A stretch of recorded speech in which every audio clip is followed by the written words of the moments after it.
Baik, Assalamualaikum warahmatullahi wabarakatuh. Sebelumnya, sebelum kita mulai penyampaian materi dari saya, izinkan untuk memperkenalkan diri. Sebelumnya, perkenalkan nama saya Muhammad Hafiz Nazuha dengan NIRM 010423 394. Saya merupakan mahasiswa aktif di semester 6 dengan prodi Teknologi Produksi Tanaman Perkebunan. Jadi, penyampaian materi saya pada kali ini dengan judul Budidaya Mutu sebagai Landasan GAP dan GHP sebagai Strategi Menuju Perkebunan Kelapa Sawit yang aman, berkualitas, dan berkelanjutan di perkebunan kelapa sawit. Selanjutnya,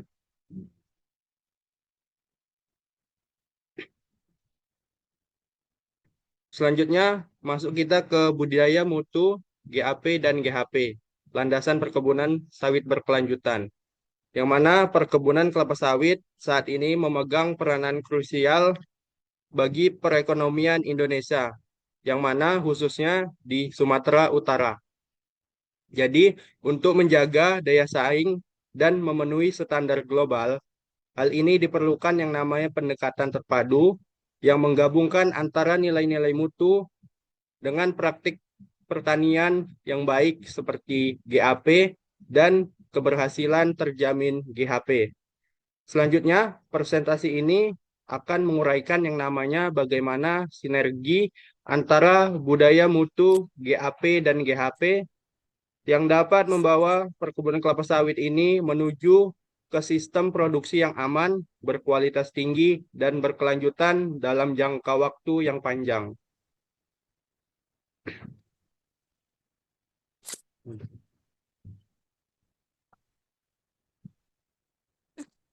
Mampus. Muka.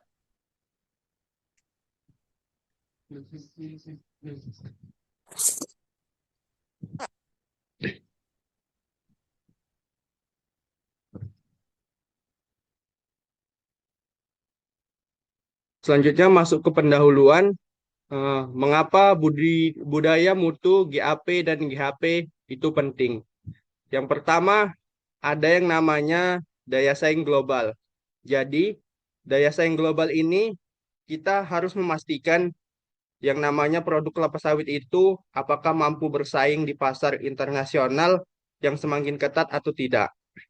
Selanjutnya, ada kualitas produk, yang mana kualitas produk ini dapat menjamin tandan buah segar atau TBS dapat dan diolah menjadi produk olahan yang memenuhi standar mutu tertinggi. Selanjutnya yang ketiga yaitu keamanan dan keberlanjutan. Jadi keamanan dan keberlanjutan ini mencakup yaitu melindungi lingkungan, menjamin keamanan pangan, dan meningkatkan kesejahteraan pekerja. Jadi dari ketiga pilar ini adalah fondasi esensial untuk masa depan industri kelapa sawit yang tangguh dan bertanggung jawab. Selanjutnya, budaya mutu, yaitu landasan perkebunan yang unggul. Jadi, budaya mutu itu adalah kesadaran kolektif yang meresap ke seluruh lapisan organisasi perkebunan, dari staf lapangan hingga manajemen puncak. Hal ini adalah komitmen bersama untuk secara konsisten berupaya mencapai hasil yang terbaik melalui perbaikan keberlanjutan.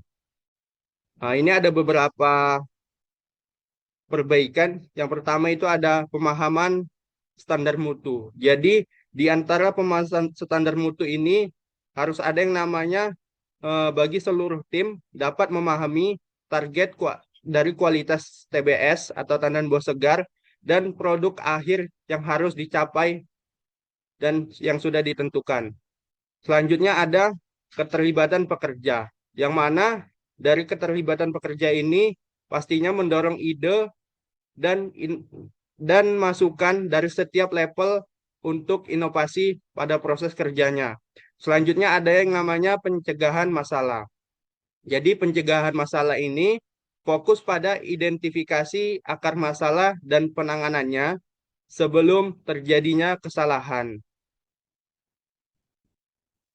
Selanjutnya manfaat. Jadi eh, dampak positif budaya mutu ini terdapat beberapa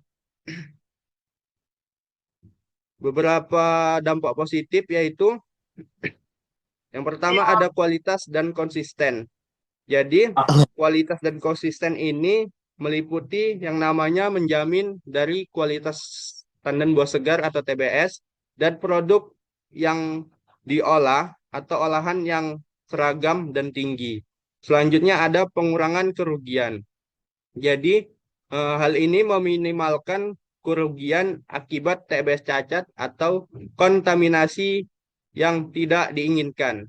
Selanjutnya ada kepercayaan pembeli. Jadi hal ini untuk meningkatkan kepercayaan dari pembeli di pasar lokal maupun di internasional.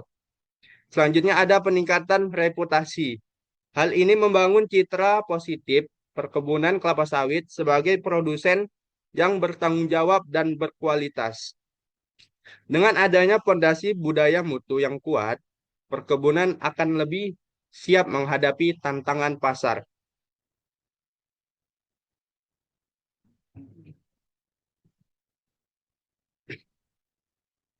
Selanjutnya, Good Agriculture Practices atau GAP pada produksi berkelanjutan.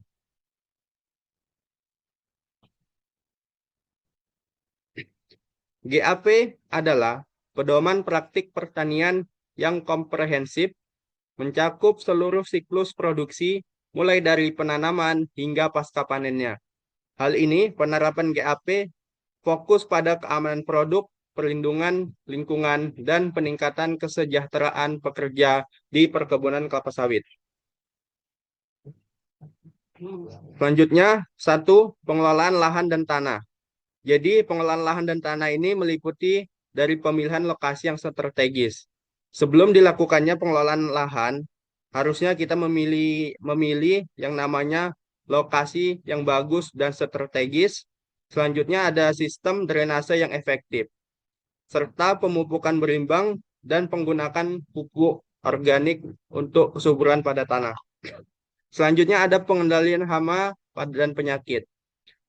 Pengendalian hama dan penyakit ini meliputi prioritas pada metode pengendalian hayati dengan menggunakan pestisida yang efektif dan sesuai dengan standar keamanan jika benar-benar diperlukan. Selanjutnya, yang ketiga yaitu panen dan penanganan TBS. Penentuan waktu panen yang optimal, tingkat kematangan yang tepat, serta penanganan, pengangkutan, dan penyimpanan TBS yang cermat untuk mencegah kerusakan dan kontaminasi pada tandan buah segar. Selanjutnya, kesejahteraan pekerja. Kesejahteraan pekerja ini meliputi dengan penyediaan pelatihan yang memadai, perlengkapan, keselamatan kerja, dan fasilitas yang layak untuk menjamin kondisi kerja yang aman dan produktif. Jadi, untuk mensejahterakan pekerja di lapangan atau di perkebunan kelapa sawit, kita harus benar-benar eh, memahami apa saja hal yang harus kita sediakan, hal yang harus kita penuhkan untuk memenuhi kebutuhan si para pekerja, agar para pekerja itu tadi nyaman bekerja dengan kita atau di perusahaan kita.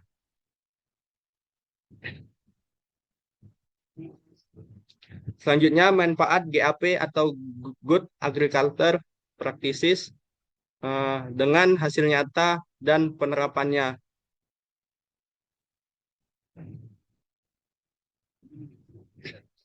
Nah, yang pertama ada peningkatan produktivitas dan kualitas.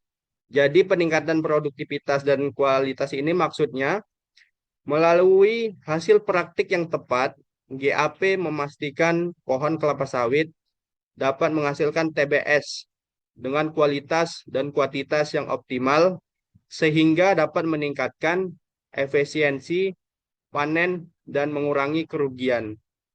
Selanjutnya ada mitigasi dampak lingkungan. Jadi dari mitigasi dampak lingkungan ini mencakup dari apa itu GAP meminimalkan pada erosi tanah, pencemaran air, dan kerusakan pada ekosistem. Hal ini sangat mendukung keberlanjutan dari sumber daya alam di perkebunan kelapa sawit. Selanjutnya, memenuhi standar pasar global. Jadi, penerapan GAP ini sangat membantu perkebunan untuk memenuhi persyaratan dengan sertifikasi internasional seperti RSPO, ISPO, dan lain sebagainya. Hal ini membuka akses pasar yang lebih luas dan berkesinambungan.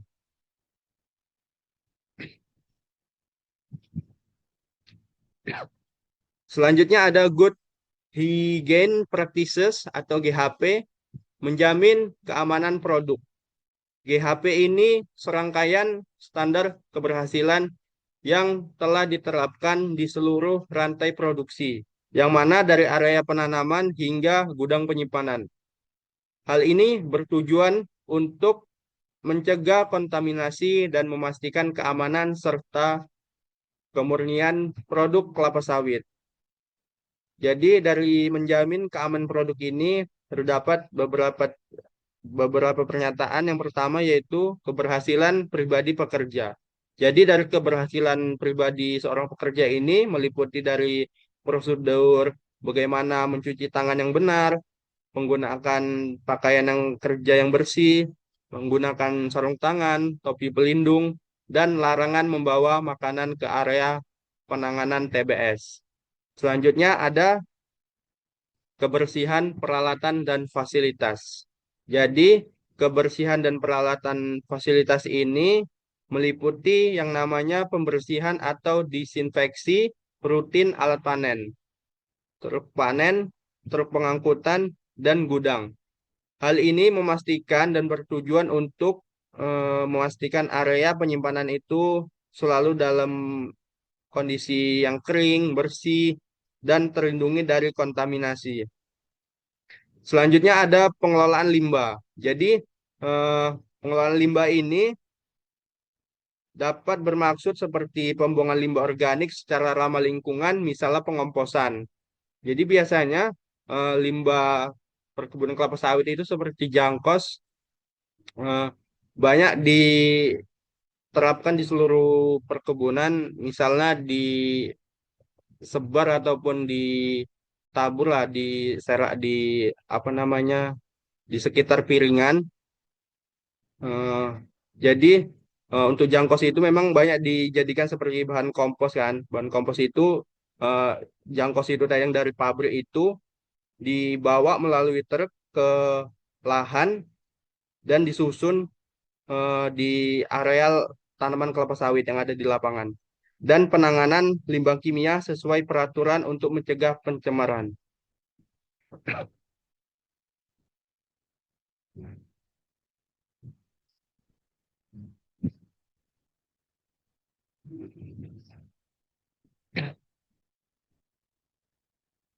Selanjutnya manfaat kritis dari GHP.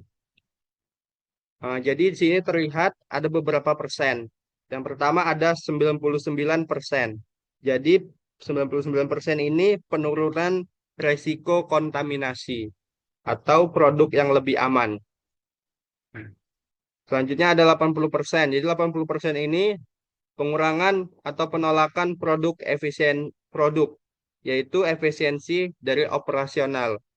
Dan yang terakhir ini ada 100%, yang dimana ini untuk kepatuhan atau standar. Jadi kepatuhan standar itu harus memenuhi yang namanya regulasi.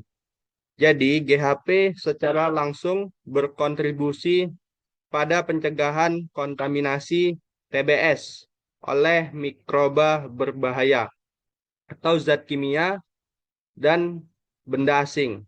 Hal ini memastikan produk memenuhi standar keamanan pangan nasional dan internasional sekaligus mengurangi resiko kerugian akibat produk yang tidak lulus uji mutu.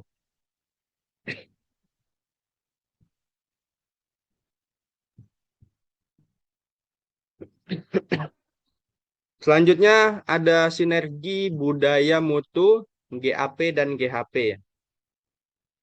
Jadi terlihat pada materi ini ketiga elemen ini bukanlah entitas terpisah, melainkan saling mendukung dan berinteraksi secara dinamis. Budaya mutu membentuk landasan etika dan motivasi, serta GAP menyediakan rangka kerja praktik pertanian yang efisien dan keberlanjutan. Sementara GHP memastikan hasil produk yang aman dan berkualitas sejalan dengan tujuan utama dari budaya mutu. Yang pertama ada pelatihan dan sosialisasi. Jadi pelatihan dan sosialisasi ini bermaksud atau meliputi yang namanya mengadakan program pelatihan atau menyuruh bagi seluruh pekerja tentang pentingnya dan bagaimana penerapan ketiga elemen ini. Yang kedua ada yang namanya penyusunan SOP, standar operasional perusahaan terintegrasi. Jadi ini bermaksud yaitu membuat prosedur operasional standar atau SOP yang menggabungkan prinsip GAP dan GHP didukung oleh nilai-nilai budaya mutu. Selanjutnya, yang ketiga yaitu pemantauan dan evaluasi rutin. Jadi pemantauan dan evaluasi rutin ini melakukan pemeriksaan dan evaluasi secara berkala untuk memastikan konsistensi dan efektivitas pada implementasi di lapangan.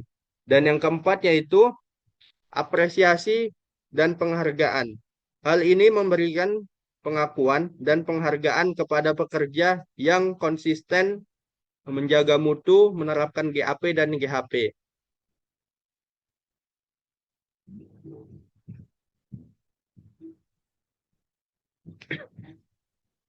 Selanjutnya, kesimpulan, yaitu membangun masa depan kelapa sawit yang gemilang.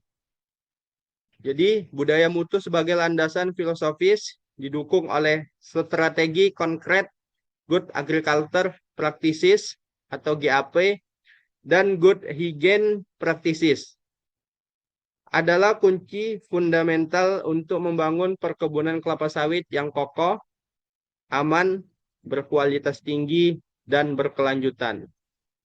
Dengan penerapan yang konsisten dan komitmen penuh dari seluruh pemangku kepentingan, perkebunan tidak hanya akan memenuhi standar pasar yang terus berkembang, tetapi juga secara aktif berkontribusi pada pelestarian lingkungan dan peningkatan kesejahteraan masyarakat.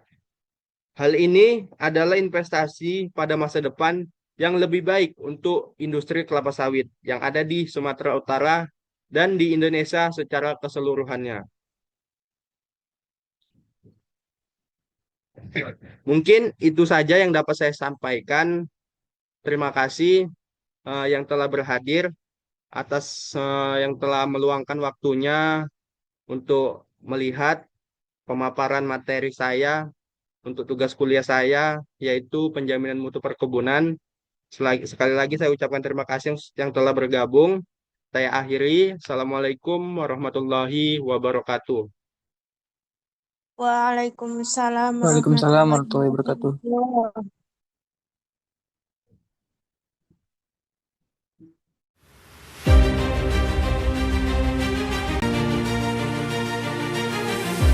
Saat ini, perkebunan kelapa sawit telah mencapai seluas 16,83 juta hektar dan 6,21 juta hektar diantaranya merupakan perkebunan kelapa sawit milik pekebun rakyat. Permasalahan umum yang dihadapi adalah rendahnya produktivitas dan mutu produksi dari kelapa sawit. Terdapat ketimpangan produktivitas kelapa sawit antara perkebunan rakyat dengan perkebunan besar, baik perusahaan negara maupun swasta. Salah satu faktor penyebabnya adalah sarana dan prasarana perkebunan kelapa sawit yang belum dikelola dengan baik.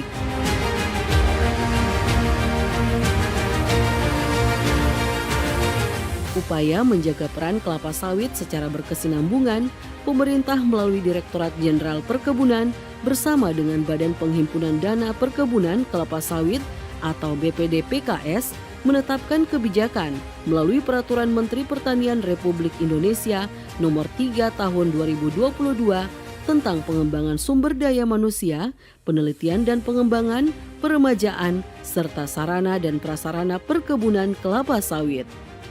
Kegiatan penyediaan sarana dan prasarana perkebunan kelapa sawit bertujuan untuk memperbaiki sarana dan prasarana untuk tanaman, kebun dan pengelolaannya sesuai dengan GAP sebagai upaya peningkatan produksi, produktivitas, nilai tambah dan daya saing, serta menjaga kelapa sawit Indonesia berkelanjutan.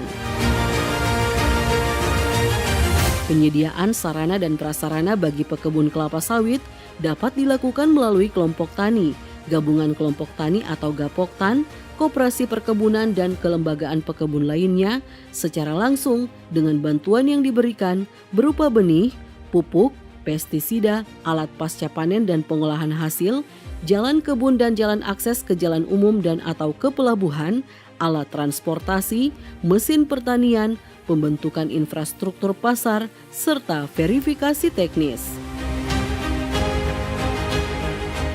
Dalam keputusan Direktur Jenderal Perkebunan Nomor 62 /KPTS KB-410/06/2023 tentang pedoman teknis sarana dan prasarana perkebunan kelapa sawit dalam kerangka pendanaan Badan Pengelola Dana Perkebunan Kelapa Sawit sebagai pedoman pelaksanaan kegiatan sarana dan prasarana dalam peraturan tersebut diantaranya mencakup bantuan benih. Benih yang diberikan merupakan benih kelapa sawit siap salur yang bersertifikat. Benih tersebut diberikan dalam rangka pembangunan kelapa sawit tahap awal guna mendukung keberhasilan pembangunan kebun sehingga diharapkan dapat meningkatkan produksi kelapa sawit. Bantuan pupuk. Pupuk yang diberikan merupakan pupuk organik dan atau pupuk anorganik yang berupa pupuk tunggal dan atau pupuk majemuk. Pupuk tersebut diberikan saat pembangunan kebun kelapa sawit tahap awal dan saat pemeliharaan tanaman kelapa sawit untuk tanaman menghasilkan. Pemberian pupuk diberikan secara optimal dan sesuai dengan pedoman budidaya kelapa sawit yang baik atau Good Agriculture Practices dan diharapkan dapat meningkatkan produksi kelapa sawit. Bantuan pestisida. Pestisida yang diberikan merupakan pestisida hayati maupun non-hayati. Pestisida tersebut diberikan saat pembangunan kebun kelapa sawit tahap awal dan saat pemeliharaan tanaman kelapa sawit untuk tanaman menghasilkan. Pemberian pestisida sesuai dengan pedoman budidaya kelapa sawit yang baik atau Good Agriculture Practices dan diharapkan dapat meningkatkan produksi kelapa sawit.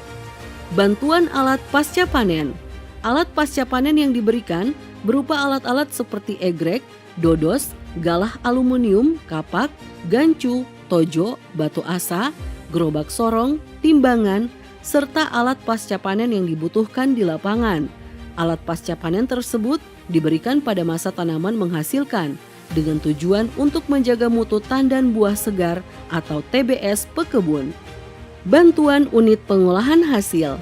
Unit pengolahan hasil atau UPH yang diberikan dibagi menjadi dua bentuk, yaitu 1. UPH yang berfungsi untuk mengolah TBS menjadi minyak kelapa sawit mentah berupa pabrik kelapa sawit. 2. UPH yang berfungsi untuk mengolah TBS menjadi minyak kelapa sawit mentah, minyak merah dan minyak goreng berupa pabrik minyak goreng atau Pamigo. Kapasitas unit pengolahan didasarkan pada kapasitas olah dan luas areal kebun serta usia tanaman menghasilkan. Unit pengolahan hasil yang diberikan untuk membantu pekebun melalui tandan buah segar.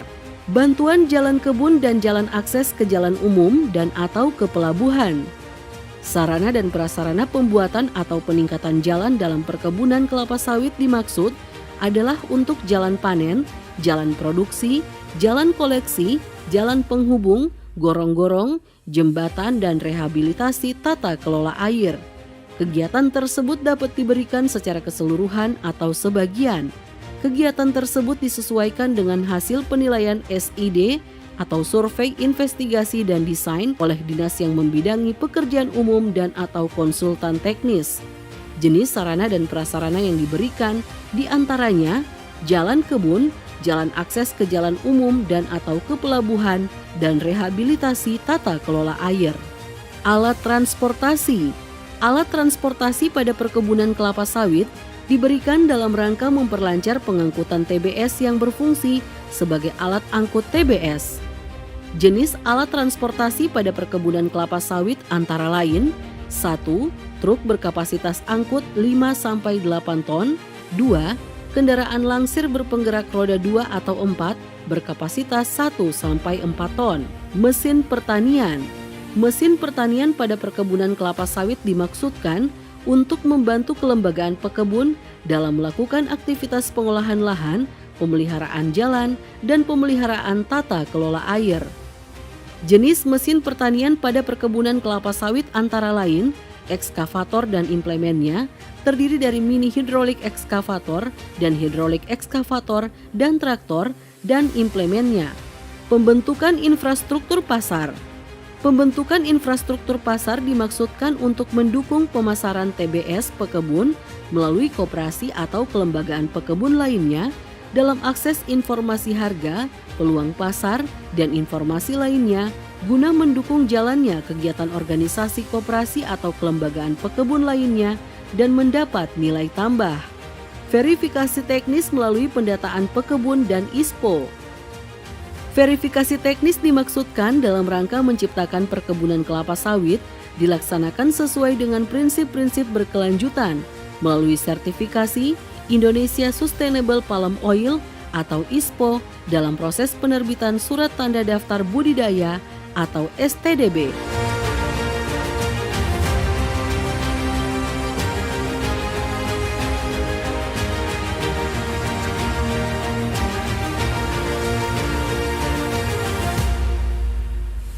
Untuk memperoleh dana sarana dan prasarana perkebunan kelapa sawit, diperlukan beberapa persyaratan yang perlu dipenuhi oleh Poktan, Gapoktan, koperasi atau kelembagaan pekebun lainnya sesuai peraturan yang berlaku.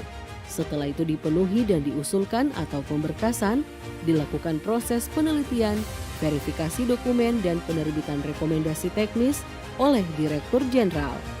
Mari kita bangun bersama perkebunan Indonesia untuk kelapa sawit Indonesia berkelanjutan.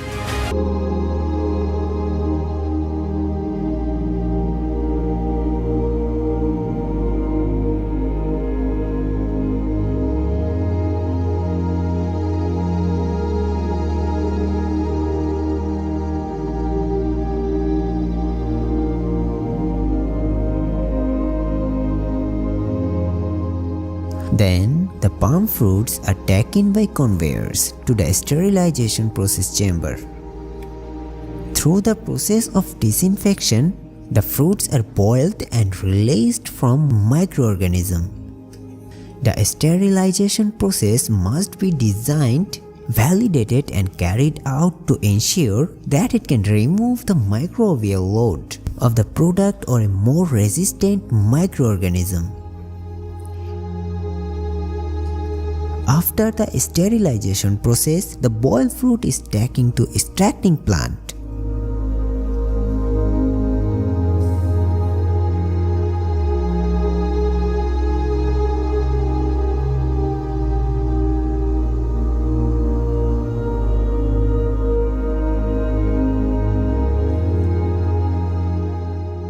In the extraction plant, boiled fruits are thrown into the stripper so that the empty bunches are separated.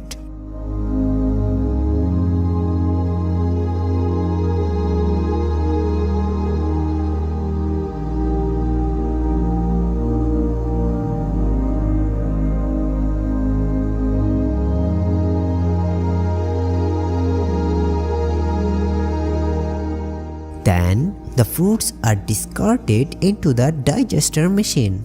Fruits are digested by direct application of heat. After a while, the digestive fruits were taken to the press machine. As a result, on the one hand, the fibers of palm fruit are separated.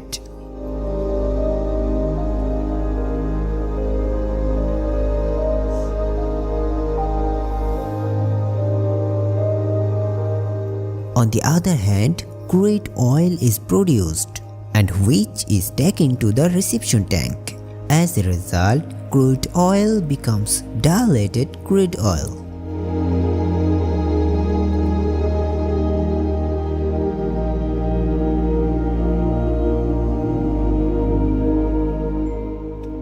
This diluted crude oil is continuously clarified in the clarifier machine. Then this clarified oil is converted into pure palm oil through the purifier machine. Later, pure palm oil is bottled for sale. Pure palm oil is produced one side. On the other side, mud is made. It goes to the sludge tank and then to the decanter. As a result, decanter sludge was created, which is packed for sale. With that being said, we wrap up today. Thanks for watching this video. Hope you enjoy it. If yes, like this video and share it with your friends. For more of this type of video,